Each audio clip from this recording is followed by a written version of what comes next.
Почитувани, недонесувањето на новиот изборен законник ја разобличи вистинската политика на Социјалдемократскиот сојуз, Левица и ДУИ.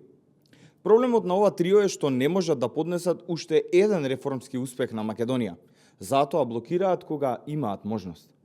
Иако беа прифатени сите нивни барања, кои беа се само не суштински, тие договорот не го прифатија затоа што не можеа да прифатат дека Македонија ќе запише уште еден реформски успех. Со тоа испратија јасна порака дека за нив не е важно дали државата ќе ги исполни реформските обврски, туку дали тие ќе можат политички да профитираат од секој застој. Почитувани граѓани, Македонија ќе продолжи да победува. Реформите ќе продолжат без разлика на нивните блокади. А вие, граѓаните, веќе ја препознавате разликата меѓу оние што работат за државата и оние што работат против секој нејзин успех. Ви благодарам. Повелете со прашање. СДСМ ве критикува за извештајот на Европската комисија за владење на правото во Македонија. Това ставено?